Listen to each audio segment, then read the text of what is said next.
حضرت سمرہ بن جندب رضی اللہ عنہ فرماتے ہیں کہ رسول اللہ صلی اللہ علیہ وسلم اکثر اپنے صحابہ سے پوچھا کرتے تھے کہ کیا تم میں سے کوئی کسی نے خواب دیکھا ہے؟ جب کوئی صحابی خواب دیکھتا تو وہ آپ صلی اللہ علیہ وسلم اس سے خواب پوچھ کر اس کے مطابق تعبیر ارشاد فرماتے۔ ایک دن صبح کے وقت آپ صلی اللہ علیہ وسلم نے ارشاد فرمایا، آج میں نے ایک خواب دیکھا ہے کہ دو فرشتے میرے پاس آئے اور مجھے اٹھا کر کہا کہ ہمارے ساتھ چلیے۔ میں ان کے ساتھ چل پڑا۔ ایک شخص پر ہمارا گزر ہوا جو لیٹا ہوا ہے اور دوسرا اس کے پاس پتھر اٹھائے ہوئے کھڑا ہے، اور وہ لیٹے ہوئے شخص کے سر پر زور سے پتھر مارتا ہے، جس کی وجہ سے اس کا سر کچل جاتا ہے اور پتھر لڑک کر دوسری طرف چلا جاتا ہے۔ یہ جا کر پتھر اٹھا کر دوبارہ لاتا ہے اور اس کے واپس آنے سے پہلے اس کا سر بالکل صحیح پہلے جیسا ہو جاتا ہے۔ پھر یہ اسی طریقے سے دوبارہ پتھر مارتا ہے اور وہی کچھ ہوتا ہے جو پہلے ہوا تھا۔ میں نے ان دونوں سے تعجب سے کہا، سبحان اللہ، یہ دونوں شخص کون ہیں اور یہ کیا معاملہ ہو رہا ہے؟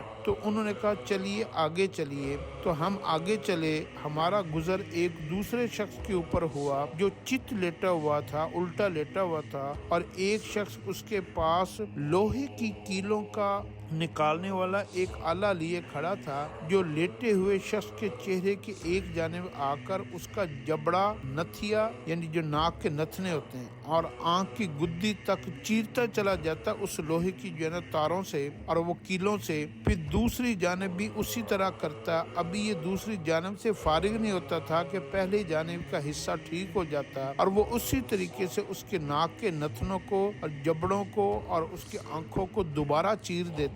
میں نے کہا کہ یہ کیا ہوا؟ تو انہوں نے کہا، آگے چلیے۔ ہم آگے چلے تو ایک تندور کے پاس پہنچے جس میں بڑا شور و غل تھا۔ ہم نے اس میں جھانک کر دیکھا تو اس میں بہت سارے مرد اور عورتیں ننگے تھے۔ ان کے نیچے سے آگ کا شعلہ آتا تھا۔ جب وہ ان کو اپنی لپیٹ میں لے لیتا تو وہ چیخنے لگتے۔ میں نے ان دونوں سے پوچھا، یہ کون لوگ ہیں؟ انہوں نے کہا، آگے چلیے۔ پھر آگے چلے تو ایک نہر پر پہنچے جو خون کی طرح سرخ تھی، اور اس میں ایک شخص تیر رہا تھا، اور نہر کے کنارے دوسرا شخص تھا جس نے بہت سے پتھر جمع کر رکھے تھے۔ جب تیرنے والا شخص تیرتے ہوئے اس شخص کے پاس آتا ہے جس نے پتھر جمع کیے ہوئے ہیں تو یہ شخص اپنا منہ کھول دیتا ہے، تو کنارے والا شخص اس کے منہ میں پتھر ڈال دیتا ہے، جس کی وجہ سے وہ دور چلا جاتا ہے، اور پھر تیر کر واپس اسی شخص کے پاس آتا ہے۔ جب بھی یہ شخص تیرتے ہوئے کنارے والے شخص کے پاس آتا ہے تو اپنا منہ کھول دیتا ہے اور کنارے والا شخص اس کے منہ میں پتھر ڈال دیتا ہے۔